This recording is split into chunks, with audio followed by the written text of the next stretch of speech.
Merci beaucoup Aurélien. Bonjour et bienvenue à toutes et à tous. Je voudrais m'associer aux paroles d'accueil de Thierry. Si vous êtes là pour la première fois ou pour la 150e fois, vous êtes tous les bienvenus. Si Dieu il avait un mot à vous dire ce matin, quel serait ce mot? Si Dieu avait un seul mot à vous dire ce matin, quel mot vous dirait-il? Arrête, non, coupable. Et si c'était tout simplement venez, venez. Vous savez, c'est un mot que la Bible dit souvent. On l'a entendu dans la bouche de Jésus dans Matthieu chapitre 11, venez. Et j'aimerais dire que vous n'avez pas besoin de tout comprendre pour venir, comprendre tout ce que Dieu a fait, tout son caractère, ou d'ailleurs avoir réponse à tout, toutes les questions qu'on se pose. Vous n'avez pas besoin de régler tous vos problèmes perso, vous n'avez pas besoin de vivre une vie parfaite et d'arrêter de désobéir à Dieu pour venir.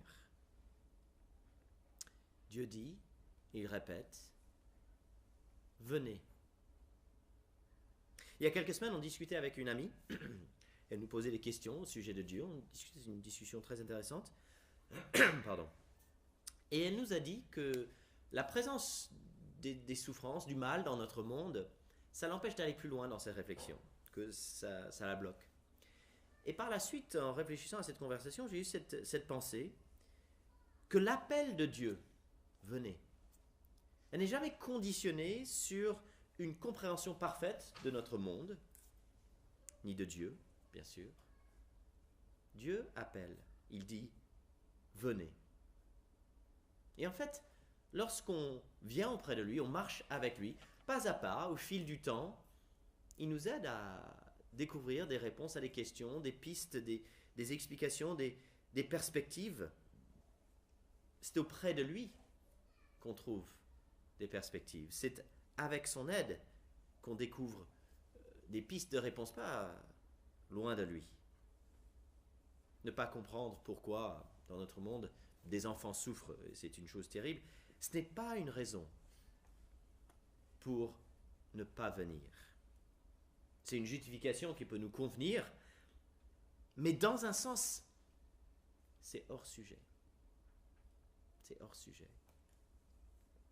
Imaginons que vous cherchez du travail, vous êtes au chômage, et le McDo de la porte de Champéret, à 2 pas d'ici, vous propose un poste. Eh bien, ça serait une erreur de refuser ce poste parce que vous ne comprenez pas la stratégie marketing de McDonald's en Europe. Le recruteur va peut-être vous dire, venez travailler, et peut-être au fil du temps, vous aurez l'occasion de réfléchir à des grandes questions, et en tant que membre de l'équipe, vous aurez des éléments de réflexion qui vont permettre de comprendre mieux certaines choses qui nous dépassent finalement, qui sont des grandes questions. Aujourd'hui, venez. Venez. Une phrase de résumé pour... j'espère. Il faut l'allumer en premier, ça va marcher mieux. Que ceux qui ont soif reviennent, écoutent, et par David, je vais expliquer, soient réconciliés grâce à la parole puissante qui donne joie et transforme le monde. Voilà ce qu'on va voir en gros. On traverse Ésaïe, une section d'Ésaïe depuis quelques semaines. Ésaïe, c'est un prophète qui était en Israël environ 7 siècles avant Jésus-Christ. Donc c'est des textes qui datent il y a très longtemps. Mais à partir du chapitre 42 notamment, il parle beaucoup d'un personnage qu'il appelle le serviteur, d'une personne qui a une grande mission. Il doit restaurer le peuple de Dieu, consoler. Il doit aussi être une lumière pour les nations. Et la semaine dernière, il y a 2 semaines, pardon, on a vu au chapitre 53 que cette mission du serviteur se précise. C'est notamment par sa mort qu'il va accomplir sa mission. Ce qui est assez étonnant parce que d'habitude, un serviteur, ce n'est pas en mourant qu'il accomplit sa mission. Mais ce serviteur-là va porter nos fautes, dit le texte. Il va subir notre jugement, le jugement divin que nous méritons. Et après sa mort, il sera satisfait, dit le texte. Il verra la lumière. Il y a une nouveauté qui va sortir après sa mort. C'est le chapitre 53. Et le chapitre 54 parle des conséquences de l'œuvre de ce serviteur. Il y a une sorte de joie, c'est-à-dire réjouis-toi, il y a une explosion de joie, des cris de triomphe, il y a une sécurité, parce que le peuple est maintenant auprès de son époux l'Éternel. Parce que le serviteur a été humilié et frappé, le peuple de Dieu ne sera plus jamais humilié ou déshonoré, même menacé. Donc on a vu la semaine dernière, la délaissée sera bien-aimée. Elle sera en sécurité, elle sera heureuse éternellement. Rien ne pourra plus vraiment lui faire du mal. Mais à la fin du chapitre 54, où il y a ces belles promesses, cet héritage, cette justice, cette sécurité, il y a plein de belles choses au chapitre 54, on peut terminer le chapitre avec une question que les enfants posent parfois. Et alors? Et alors? Bon, c'est très bien. Ce serviteur va mourir, il va voir la lumière, puis il y aura joie. Bon, et alors? Et alors, quelle pertinence pour moi, pour vous? Il y a quelque chose qu'on devrait faire?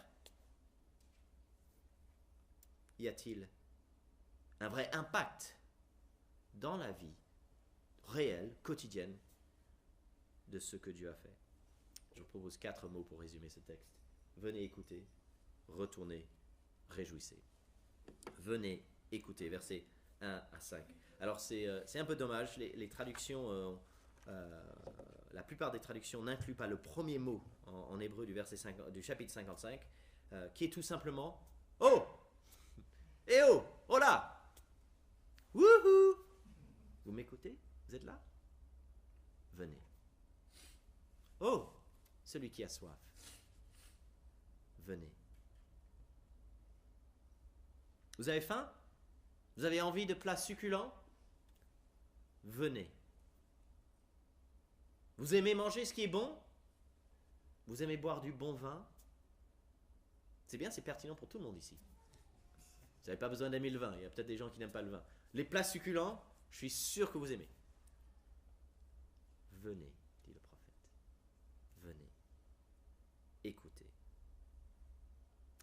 Grâce à notre admirable stagiaire Terry, je lisais Philosophie Magazine cette semaine et il y avait un article sur la manière de gérer nos désirs. Est-ce que c'est possible de ne pas simplement subir des désirs, mais contrôler, maîtriser nos désirs? C'est difficile. Parler de diverses approches qu'on peut, selon certains philosophes, essayer de quel rapport avoir avec ses désirs, etc.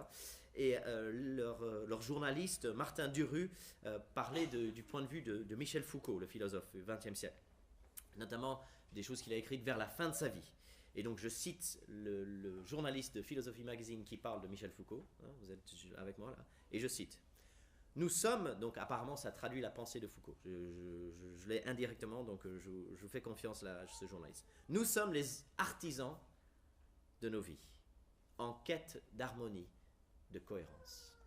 Nous sommes les artisans de nos vies, en quête d'harmonie, de cohérence. Fin de citation. Cela me semble éminemment indéniable. Nous voulons plus d'harmonie et de cohérence. Ésaïe dit: eh oh, vous avez soif? Ça vous donne envie, un peu d'harmonie, de cohérence, de paix, de réconciliation, de sécurité véritable, intérieure, éternelle et inébranlable? Venez. Venez. Comment fait-on pour venir? Il faut écouter, verset 2. Écoutez-moi vraiment et vous mangerez ce qui est bon, vous savourerez des plats succulents. Tendez l'oreille et venez à moi, écoutez donc et vous vivrez. Je conclurai avec vous une alliance éternelle pour vous assurer les grâces promises à David.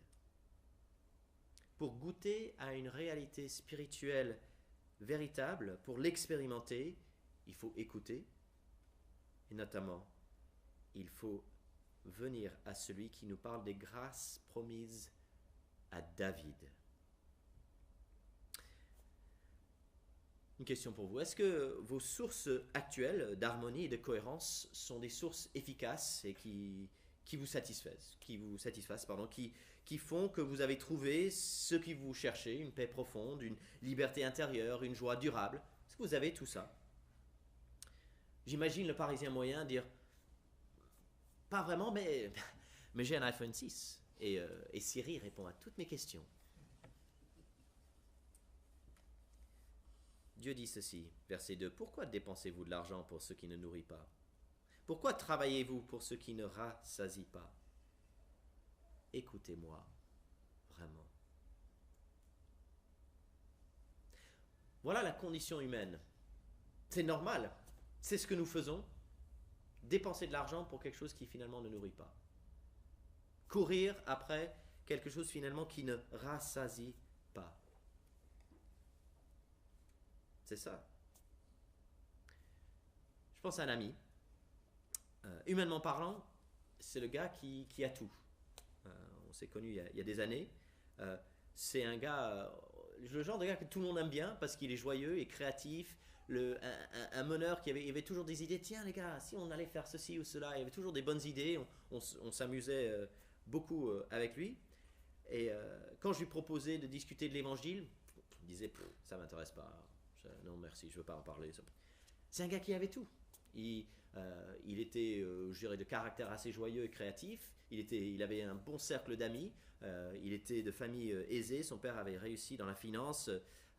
C'est un gars, humainement parlant, tout lui réussit. Argent, carrière, femme, enfant, famille, tout ce qu'on pourrait lister comme les choses qu'on recherche, il les avait.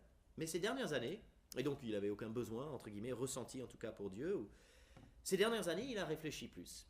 Il y a eu des événements qui l'ont fait réfléchir, des problèmes d'alcoolisme dans sa famille, pas lui directement, mais ça l'a fait réfléchir. Est-ce que je suis en train de me dépenser pour quelque chose qui finalement ne nourrit pas, ne répond pas aux vrais besoins les plus profonds? Il a entendu que Dieu dit « Viens », il a choisi d'écouter. Pour vraiment manger les plats succulents, il faut écouter. Pour vraiment être nourri et rassasié, il faut recevoir ce que Dieu dit.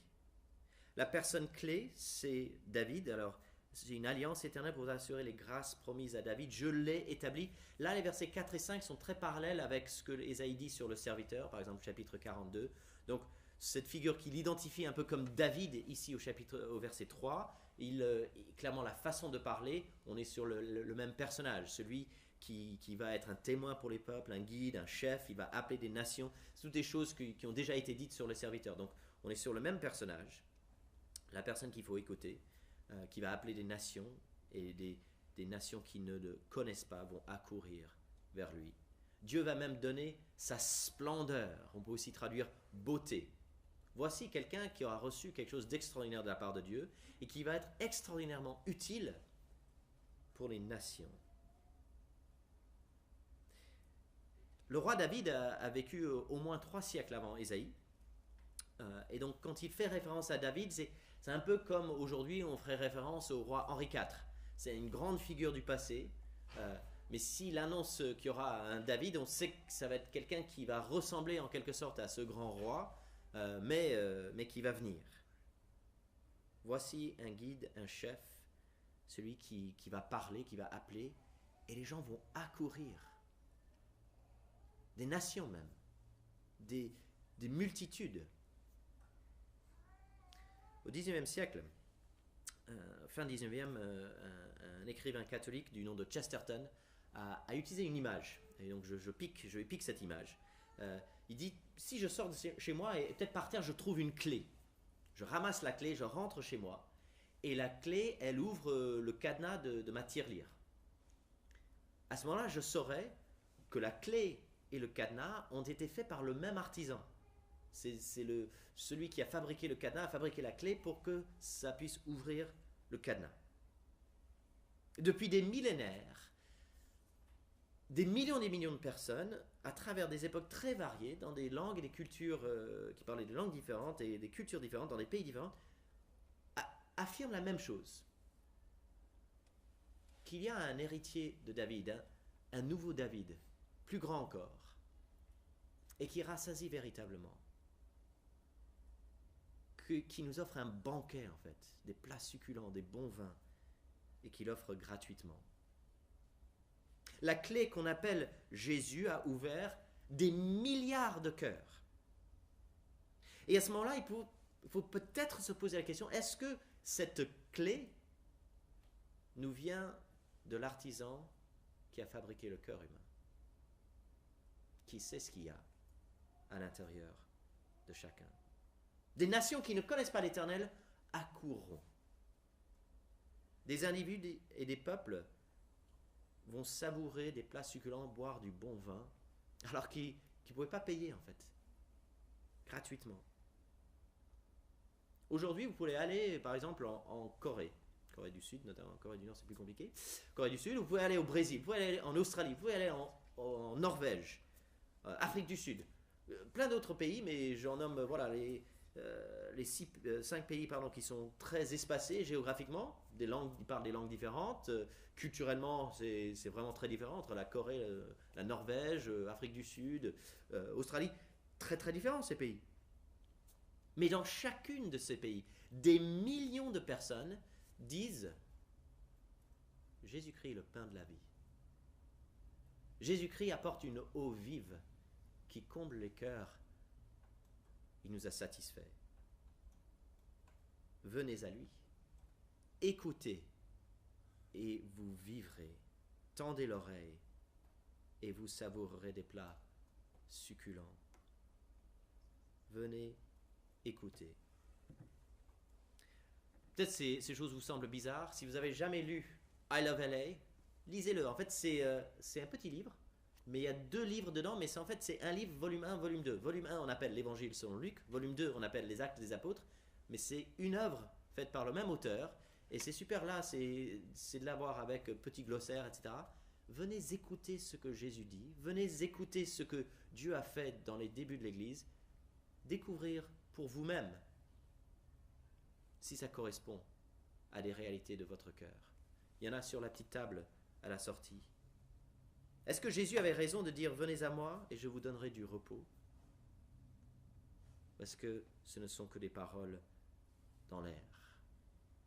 Est-ce que Jésus a raison de parler de son royaume comme un banquet et dire « Vous allez savourer des plats succulents » ?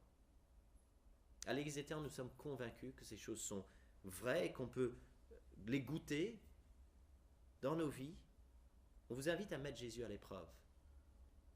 Pour beaucoup d'entre nous, nous sommes convaincus de ces choses et nous nous réjouissons de la parole de Jésus et de la manière dont il comble nos cœurs. Et je vous invite cette semaine, traditionnellement, donc on célèbre Pâques, on célèbre ce dimanche des Rameaux la venue de Jésus en tant que roi à Jérusalem. Dimanche prochain, sa résurrection et sa mort le vendredi saint. Je vous invite, pourquoi pas, à prendre ces textes en Ésaïe et juste de les méditer cette semaine. À partir de la fin du chapitre 52, vous le voyez là en face de la page 476, à partir du verset 13, jusqu'à la fin du chapitre 55, c'est une belle section qui vous permettrait de méditer la mort, la résurrection de Jésus et ce que cela accomplit pour notre bien. Venez, écoutez, nourrissez-vous de ce que Dieu a annoncé à l'avance, des siècles à l'avance par Ésaïe, pour éclairer ce que Jésus allait accomplir en mourant et en ressuscitant. Deuxième partie, retournez, réjouissez. Retournez, réjouissez. Verset 6, recherchez l'Éternel pendant qu'il se laisse trouver. Faites appel à lui tant qu'il est prêt. Que le méchant abandonne sa voie et que l'homme injuste ses pensées. Qu'il retourne à l'Éternel, il aura compassion de lui. Qu'il retourne à notre Dieu, car il pardonne abondamment. Retournez à Dieu. Écartez-vous de cette voie loin de Dieu. Retournez à l'Éternel. Il n'y a pas le mot, mais tout le concept de la repentance est là.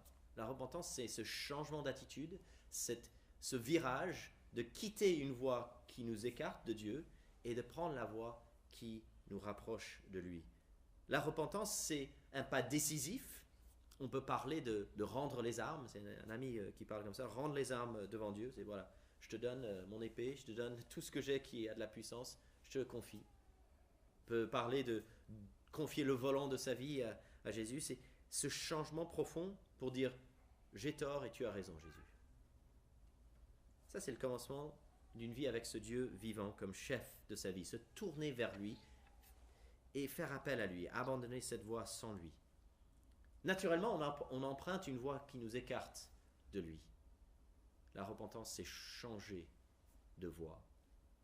La semaine prochaine, lorsqu'on fera la Sainte Seine, le repas du Seigneur, il y a 2 prières qui en fait permettent de concrétiser cette repentance, de demander à Dieu de nous aider, de nous éclairer, et puis de faire ce choix, de dire je ne veux plus courir sur un mauvais chemin, je veux courir sur ton chemin. Mais se détourner d'une façon de penser sans lui, comme dit le verset 7, une façon de penser qui est malsaine par rapport à Dieu, c'est quelque chose qui s'applique aussi à tout disciple de Jésus. J'ai besoin de son aide pour qu'il m'éclaire là où en fait il y a besoin d'une repentance, pas dans le sens de changer la direction de ma vie, parce que ça, je peux déjà avoir fait ce choix-là, mais changer de direction sur une pensée précise, sur une façon d'agir précise, sur des paroles précises. La repentance, c'est jour après jour. Le Dieu vivant m'appelle à ça, mais c'est aussi un Dieu vivant qui nous appelle à venir goûter sa compassion et son pardon abondant. Le but de cette repentance, c'est de découvrir qu'en effet, le Dieu vivant a compassion. Il pardonne abondamment. Venez parce que l'accueil est assuré. L'accueil est garanti. Il ne va pas vous refouler à la porte. Il ne va pas mal vous accueillir si vous venez simplement et dire « Seigneur, je viens à toi. Je veux abandonner les mauvaises voies. » Je ne sais pas si vous avez déjà utilisé Airbnb, mais une des notes qui est donnée pour les personnes qui louent des chambres, ou des maisons, ou des appartements, c'est l'arrivée, l'accueil. 1 étoile, 2 étoiles, 3 étoiles, 4 étoiles, 5 étoiles pour l'accueil, super. L'accueil qui est offert par le Dieu éternel et vivant, c'est un accueil 5 étoiles, même mieux encore. C'est un accueil de générosité. C'est le meilleur accueil dont on peut rêver. Quand Dieu dit « venez », c'est « venez vers moi » en tant que Dieu de compassion et de pardon abondant. Et puis, avec les versets 8 et 9 et 10 et 11, il y a 2 images. Mais c'est dans ce contexte de ce Dieu qui dit « venez », abandonnez votre mauvaise voie, venez me retrouver en tant que Dieu de compassion, que nous devons lire ces versets 8 et 9 et 10 et 11. Parfois, on a tendance à les tirer hors de leur contexte. Lisons-les dans leur contexte, c'est encore plus puissant. Versets 8 et 9, vos pensées ne sont pas mes pensées, mes voix ne sont pas vos voix. Il y a une différence comme entre la terre et le ciel, comme la distance entre nous et les étoiles, pour distinguer entre nous et Dieu. Voilà. Autant les étoiles sont élevées au-dessus de nos têtes, autant Dieu est différent de nous. Vous savez, si quelqu'un vous fait un tort, vraiment quelque chose d'assez pénible, et puis il vient s'excuser, vous dites ça va, ok, passe. Mais la prochaine fois que vous rencontrez cette personne, vous avez toujours en tête en fait ce truc. On a du mal vraiment à lâcher, même si on dit ok, on pardonne, Seigneur aide-nous, bon voilà, mais de vraiment oublier et de dire tout ça c'est du passé. On a du mal avec ça, mais l'Éternel il n'est pas comme nous. Et c'est une très bonne nouvelle. Une très bonne nouvelle. Sa compassion n'est pas comme notre compassion. Son pardon n'est pas comme notre pardon. Son pardon est abondant. Sa compassion est sans limite. Dans un autre texte de la Bible, il dit qu'il va éloigner nos péchés de nous aussi loin que l'Est est éloigné de l'Ouest. Voilà un accueil magnifique. Dieu ne nous ressemble pas. Sa compassion est bien au-delà de notre compassion. Deuxième série d'images, versets 10 et 11. La pluie et la neige descendent du ciel et ne retournent pas sans avoir arrosé la terre. Toute une logique au verset 12. Donc, précipitation, pluie et neige. La terre qui est arrosée, les plantes qui poussent, le semeur qui sème la graine, et même du pain à la fin. Donc en fait, tout le processus qui commence avec la pluie, qui se termine avec le pain. C'est génial. C'est super. Puis on aime manger des bons plats succulents. Ça dépend de la pluie en fait. Et Dieu dit tout comme la pluie elle tombe, et grâce à ça, vous allez pouvoir manger du bon pain. Ma parole ne retourne pas sans avoir accompli ce pourquoi je l'ai envoyée. Elle remplit la mission que je lui ai confiée, verset 11. C'est frappant dans ce texte à quel point cette parole, elle est personnifiée, personnalisée. Elle a une sorte de capacité de travail indépendante, autonomie. Dieu l'envoie et elle accomplit ce pourquoi il a envoyé. Vous allez me pardonner cette illustration. Si vous êtes pilote de Rafale, La meilleure chose que vous pouvez avoir si vous êtes pilote de Rafale, ce sont des missiles, vous pardonnerez l'anglais, fire and forget. Voilà, le système, c'est que tu lances le missile, tu l'oublies. Le pilote, il se concentre sur d'autres choses parce que le missile en lui-même, il a un système autonome de guidage, de GPS, je sais pas quoi. Il va atteindre sa cible. Toi, tu l'oublies, c'est bon. Il fait ce pourquoi il est envoyé. Dieu, il n'oublie pas sa parole. Hein. Mais ce pourquoi il envoie sa parole, ça c'est sûr que la parole va l'accomplir. Il peut, dans un sens, passer à autre chose s'il avait besoin. La parole de Dieu est puissante et elle remplit la mission que Dieu confie à cette parole sans faille. Ça ne manque pas. Alors je ne sais pas à quel point Ésaïe, dans sa tête, aurait fait le lien entre les versets 3 et 4, 4 et 5 notamment, pardon, 4 et 5 et 10 et 11. Mais il me semble que ces textes ne sont pas loin l'un de l'autre et que les versets 4 et 5 parlent donc de ce roi qui serait établi comme un témoin, comme un guide et un chef qui appellera des nations et les nations vont accourir vers lui. Dieu va donner sa splendeur à ce roi. Et si c'était ce roi qui, dans un sens, porte la parole du verset 11, qui accomplit la parole du verset 11, qui est la parole qui accomplit la mission que Dieu lui a confiée. À la lumière du Nouveau Testament, nous croyons que le roi serviteur est la parole incarnée et que c'est certain qu'il accomplit ce pourquoi Dieu l'a envoyé. On a tendance à appliquer le verset 11 à la Bible et on n'a pas tort de le faire.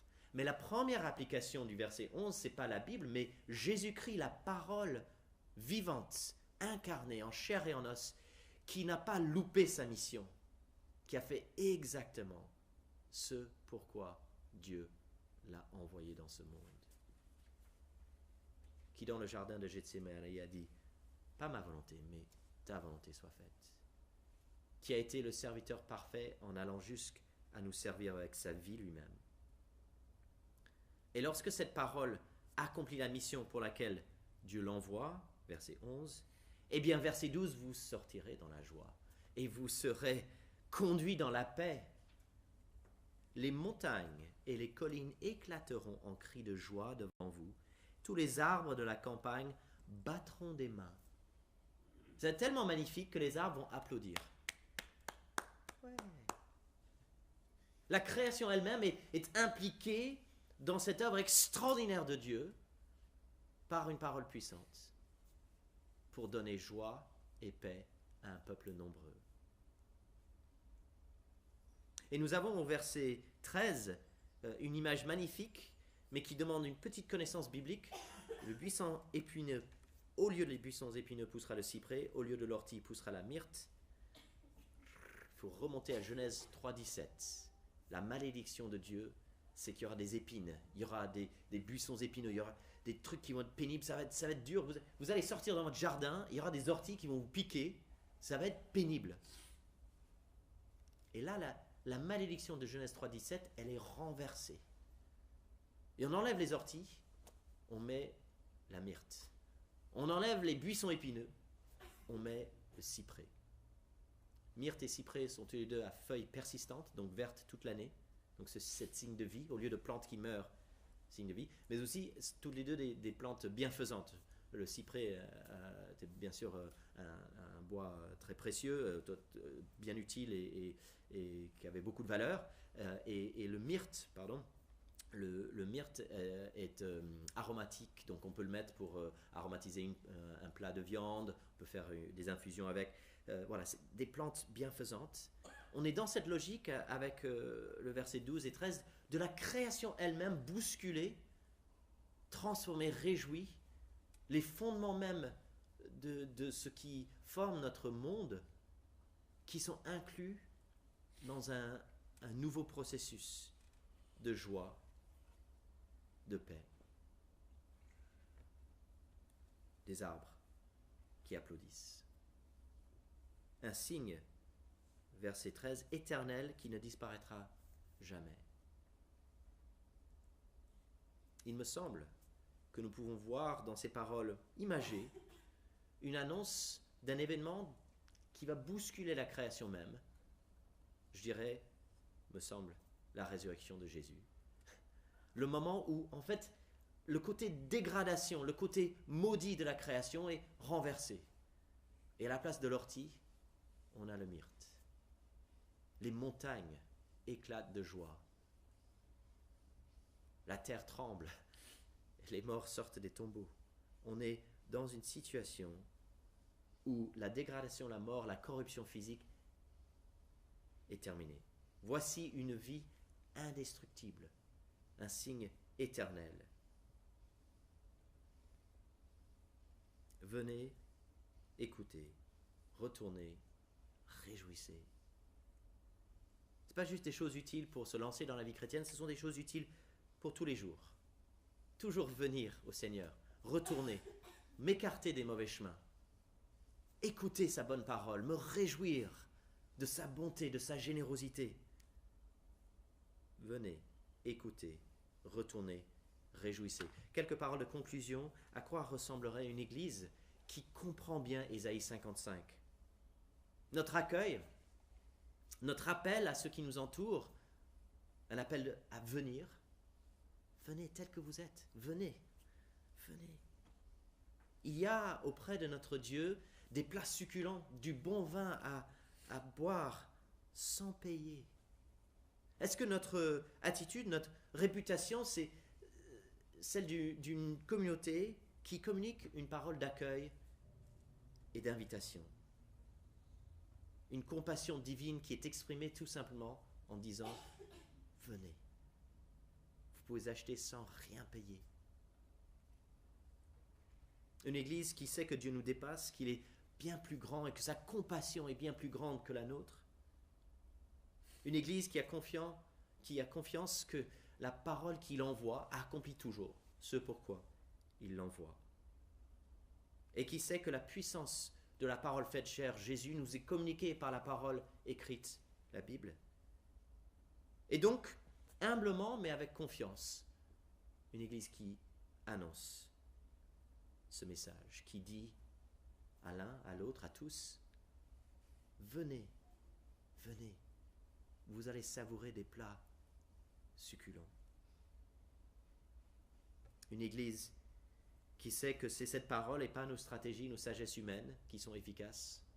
On fera de notre mieux, mais c'est toujours cette parole qui accomplit la mission pour laquelle Dieu l'envoie. Et une église qui sait que le retour, la repentance, c'est quelque chose pour tous les jours. Ce n'est pas le début de la vie chrétienne. C'est, comme le disait Martin Luther au XVI siècle, 1517, c'est la vie tout entière. La repentance, en fait. La repentance, c'est la vie tout entière. C'est le premier de ces thèses qu'il a mis sur la porte de l'Église en 1517. Une Église qui est convaincue, enfin, que dans la mort et la résurrection de Jésus, Dieu a exprimé un signe éternel qui ne disparaîtra jamais. Une compassion au-delà de nos capacités à comprendre. Et une œuvre qui fait qu'aujourd'hui, nous pouvons sortir dans la joie et être conduits dans la paix. Parce qu'il a tout fait. Venez, écoutez, retournez, réjouissez. On va prier ensemble. Seigneur notre Dieu, nous avons besoin de ton aide pour recevoir ta parole, pour écouter et vivre. Merci pour cette alliance éternelle, ce lien parfait, ce mariage que tu nous proposes, cette intimité pour nous assurer les grâces promises à David. Merci pour ce chef, ce témoin, cette parole puissante que tu as établie en ton Fils Jésus-Christ. Donne-nous de te rechercher jour après jour, de faire appel à toi. Et parce que tu es ce Dieu qui accomplit ses projets par sa parole, donne-nous de sortir dans la joie et d'être conduits dans la paix jour après jour et d'espérer le monde nouveau où même les montagnes et les collines vont éclater en cris de joie. Nous te prions toutes ces choses au nom de Jésus. Amen.